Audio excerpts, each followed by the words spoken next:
You know, being obese, being fat, being overweight has become the new normal. I really believe for fat people, the solution is their own hands. They don't need to put so much into their faces.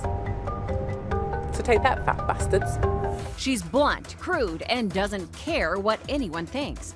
Katie sees it this way: eat less, move more. You're gaining for a reason that you feel like to prove society wrong. Yes. Which you're wrong. I'm trying to put on full stone to prove society if you stop eating and move more, you will lose weight. And that ain't true. So she set out to prove it. What we have in front of us is what I'll be eating from now on in order to put on 4 stone in 3 months. Katie went from 125 pounds to 167 pounds in 3 months by eating and doing nothing. This is the thing. And it's not helping me love fat people more, because I hold them responsible for this. Katie kept a video diary of everything, even when she cracked. I hate fat people for making me do this. When the moment of truth came, the news nearly made her sick. 38 and a half inches. That's just around your waist. Oh, that's disgusting. Okay. All right, Katie, so your final weight is just under 12 stone. So you've put on 3 stone and a bit.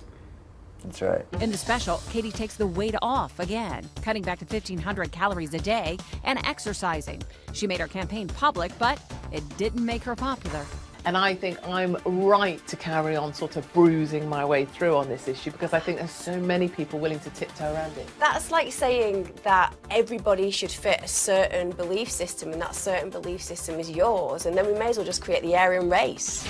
I am known for being kind of the wicked witch of the West here in the UK, or some people say the biggest bitch in Britain, which is a terrible thing to call someone. Do you think overweight people are just lazy? I do think overweight people are lazy. The hardest thing to do is to stand in front of the mirror, say that you have got the problem, you've caused the problem, there's no excuses, and you're the only person that can do something about it. I kept waiting in the specials for you to address other issues, Katie, such as, you know, thyroid problems, medical issues, genetic predispositions, socioeconomic status, you know, income, education, and none of that was mentioned. What you did right there is what everybody does, and it's what I won't stand for, and what I don't think America should tolerate anymore either. And that's a whole list of excuses as to why it's not your problem. Well, learn this and learn it well. It is your problem. I'm not trying to make excuses.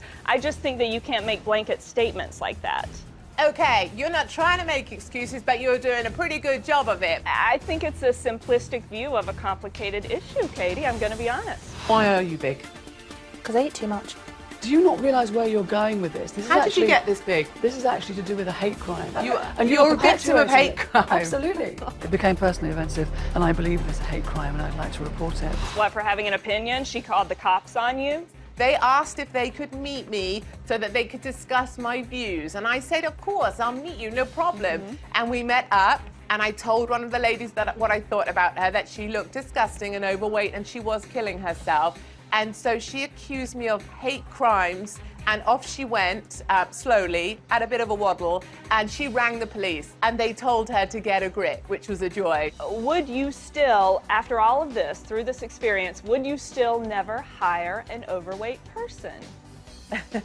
No, I would never hire an overweight person. For me, I guess my business is all about directing energy into businesses, helping them make more money. And for me, a very fat person, an obese person, an overweight person, whatever name we call that, wouldn't represent my company in the way that I think is important.